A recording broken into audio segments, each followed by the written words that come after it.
Hey guys, Zandi here. Today we're going to chat about Port Alfred, Kenton-on-Sea and Cannonrocks. Let's get me on the clock. So with regard to Port Alfred, I was there for 3 weeks, and what would I say about the ocean? I didn't find it very inviting. So maybe I was just always late, but it was always a little bit windy, a little bit surgy. The ocean just did not look inviting, and I think it also had rocky bits. So for me, I did not go out swimming in Port Alfred at all. But what I did do is just exploration amongst the rocks. So at low tide, I would go in between the rocks looking to see what's growing there. It was actually a beautiful place to just explore, explore scientifically, take pictures of this, sending it out. Hey, what's this? What's that? What's this? What's that? Beautiful learning, right? And on some of the mornings I would do sunrise on the beach, or I would do sunset on the beach. And that was really, really beautiful. So again, when we were in Port Alfred, it was lockdown level 3. So there wasn't really much movement that was allowed.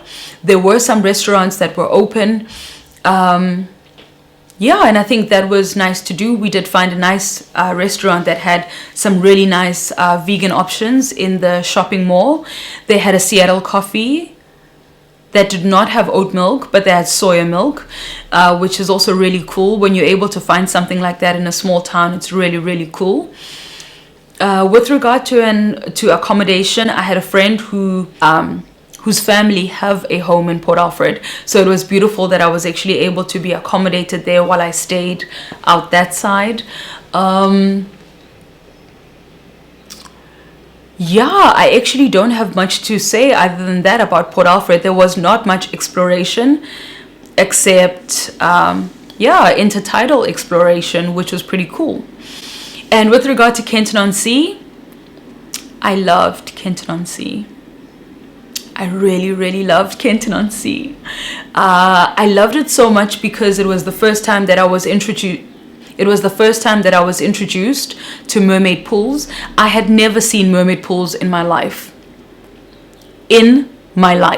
So it was actually amazing to be able to be in Kenton-on-Sea. What did I do for accommodation? Again, it was a beautiful space where I know a human there, and she was like, "You are welcome to come stay in my home," and I stayed at hers. I was in Kenton-on-Sea 2 or 3 times, and I always stayed at her place, which was absolutely amazing. There are great food options. She runs a place called Naked Food Market, and from there you're able to get a few vegan options, vegetarian options, and normal food options. There's also a coffee shop right next to the Naked Food Market called Mig and Mickey, but they have amazing coffee options. They have oat milk, they have soya milk, and I really, really enjoy their coffee. So I had coffee there every single morning. So beautiful coffee spot, beautiful food spot. And Kenton-on-Sea is small, so to be able to get access to options, I really, really enjoyed that. They also have a beautiful bikini shop. So if you're looking for bikinis, I got one of my most favorite bikinis there, and I think it was like 400 Rand or something like that. So I love these little no-name places where you're also able to get an affordable bikini, because 1,000 Rand bikini is not always something that is accessible to everybody, and I love being able to get a bikini that I love at that price.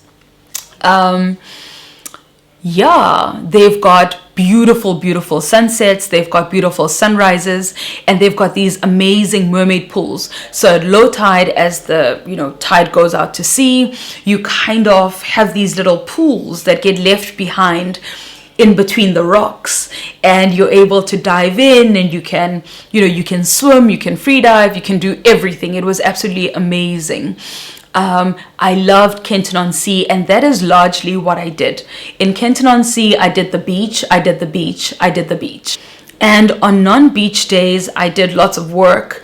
My human, who's based in Kenton-on-Sea, has just this beautiful large window that's overlooking the sea, and you're able to just follow the rays of light as the colors change as we go into the evening, which was just so beautiful. I really did love it there.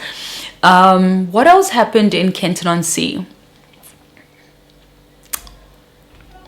Yeah, beautiful beach walks and beautiful people and beautiful space, and yeah, really enjoyed that area. And Cannonrocks is a really small town, but it's a big spearfishing town. Unfortunately, when I was there, the weather was really not looking good. Apparently their spearfishing time is February to September, I think. So the waters weren't looking good. The waters were looking wild. It was, so the waters were wild. It was windy. It was not spearing friendly. So I didn't even get into the water. So hopefully the next time I go around that area, I do, have an opportunity to spear. I did stop at a restaurant there, the only restaurant that I spotted. And it looked okay. It's a small town. I can't comment on it. I'm really hoping to explore there soon, and I will definitely let you guys know what I find while I'm out that way. And with that said, we have 3 minutes on the clock, and I'm going to close this journal entry. Thank you for watching. Cheers.